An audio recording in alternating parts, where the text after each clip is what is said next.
Want to show you guys my 2004 Suzuki Eiger 4x4.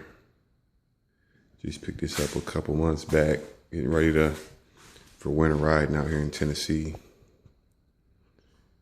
Got some brand new ITP Terracross radial tires on there. Got 25, 8, 12 on the front, 25, 10, and 12 on the back. Took them out for about a 3-hour ride, some clay mud, and it ripped right through everything we had out here in Tennessee. And I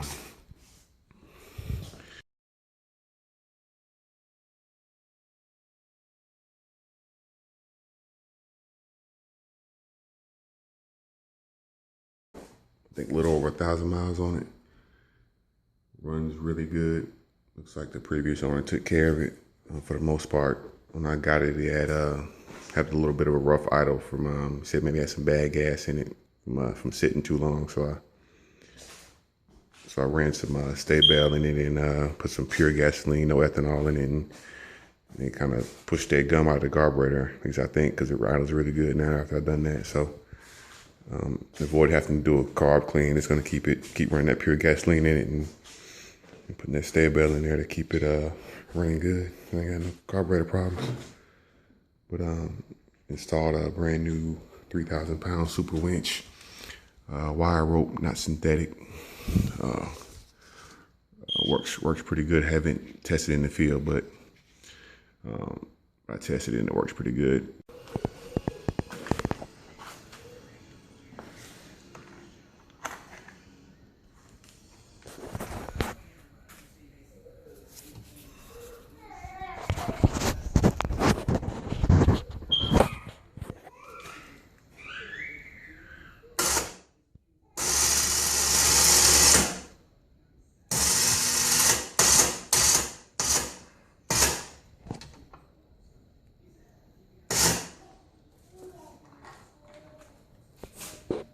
On there, Suzuki has a really good pre-wiring from the factory for winches. This is their cable that came with it, and I ran this back to the solenoid box. And the solenoid box is in the back of the bike, and I ran that to the battery.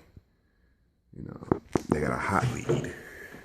If anybody's interested, they got a hot lead behind this fender here. Take this off. Pop the rivets out, take this off, and there's a orange wire that sticks out, and you can tap into that, and it's hot for only when the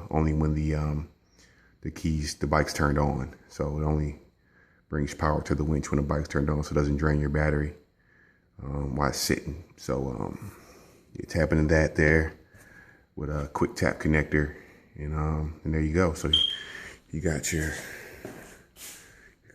control switch here. You know, like I said, it's not gonna work because my key's not in. I'm not gonna run. I got a baby in the house, so I'm not gonna cut it on. But the purr's like a cat. So and then I installed the wire, the plug-in wire here. That's where I put it. It's got about a 10 to 15 foot lead on it, so you can be off the bike and control the winch in case you get stuck and need to get off the bike. Maybe you're putting too much weight on it or whatever. You need to use that. I have that, so. And that's where I installed that, and everything works good. And route the wires from here underneath the fuel valve, shut off, all the way under, up in here over the shock here, and this is the sorry it's kind of dark, but this is the what they call it, the circuit breaker for this winch. Has a circuit breaker. Wrapped it up in electrical tape. Put some zip ties on it, secured really good. And the solenoid box is behind the back, the rear storage. It's back under here. This is some factory electrical they got here, and it's on the other side of this.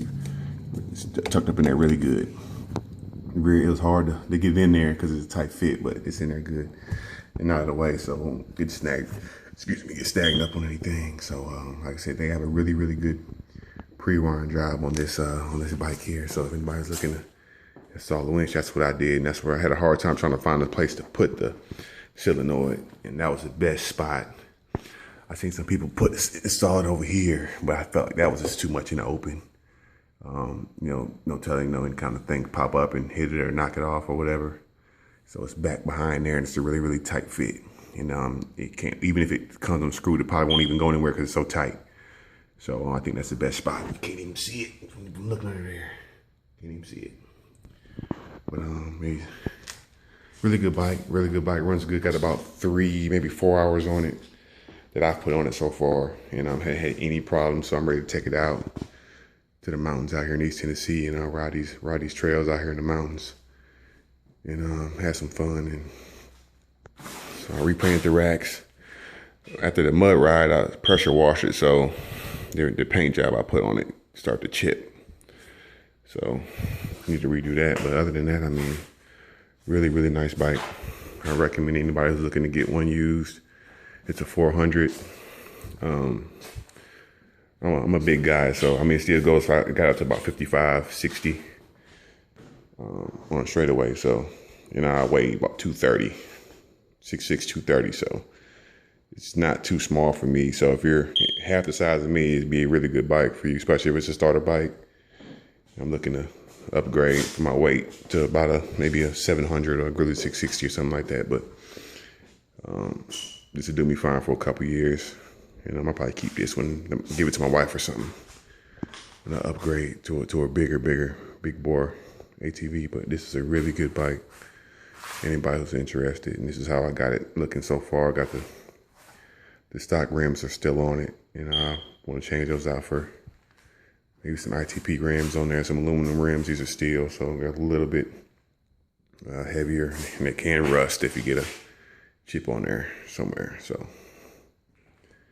Well, this is my 2004 Suzuki Eiger.